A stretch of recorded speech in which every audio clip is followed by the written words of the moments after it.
নমস্কার, আমি ডক্টর হরিস্বামী দাস। একজন শিক্ষক হিসাবে 25 বছর ধরে হাজারো হাজারো ছাত্রছাত্রীকে দেখেছি। রেজাল্ট ভালো হলে মিষ্টি বিতরণ হয়, আর খারাপ হলে নেমে আসে অন্ধকারের স্তব্ধতা।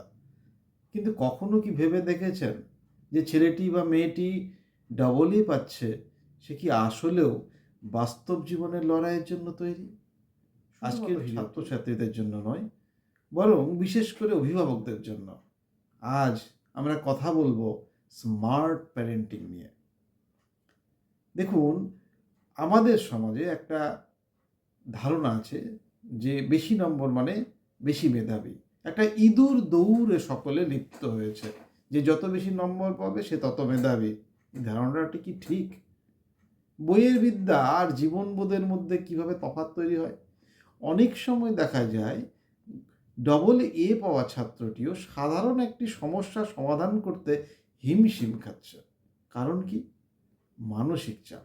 আমরা সন্তানদের উপর আমাদের অপূর্ণ স্বপ্নগুলোকে চাপিয়ে দিচ্ছি, এতে তাদের সৃজনশীলতা নষ্ট হচ্ছে।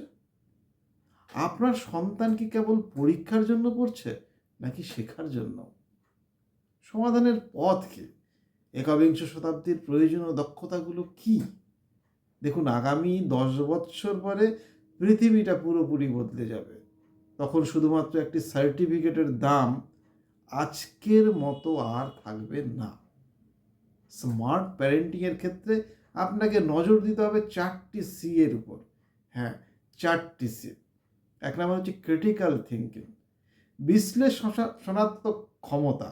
সন্তানকে প্রশ্ন করতে দিন, তাকে উত্তর মুখস্থ না করিয়ে কারণটি বুঝতে সাহায্য করুন। 2 নম্বর হচ্ছে কমিউনিকেশন, যোগাযোগ দক্ষতা। সে যেন নিজের মনের কথা গুছিয়ে বলতে পারে। এটি কেবল ভাষা নয়, এটি ব্যক্তিত্বের অংশ। 3 নম্বর হচ্ছে কোলাবোরেশন, সহযোগিতা। দেখুন, একা জেতার চেয়ে সবাইকে নিয়ে জেতা বেশি জরুরি। টিমে কাজ করতে তাকে শেখান।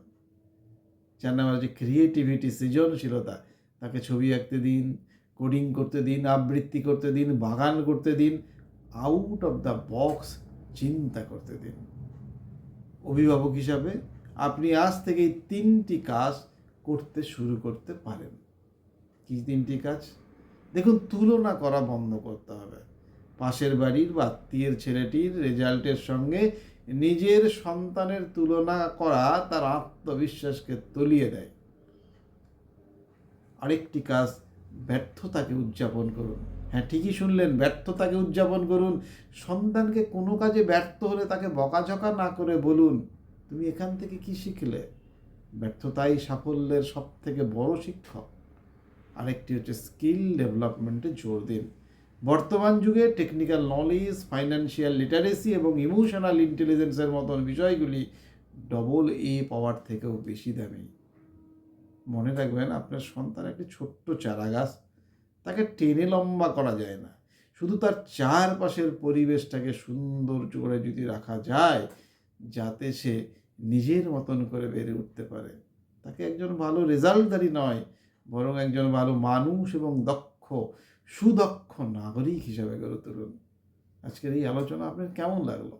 আপনি কি মনে করেন রেজাল্টের চেয়ে স্কিল বেশি জরুরি? কমেন্টে আপনার মতামত জানান। আর ভিডিওটি ভালো লাগলে লাইক দিন, অন্যান্য অভিভাবকদের সঙ্গে শেয়ার করুন। দেখা হবে পরের ভিডিওতে। ধন্যবাদ।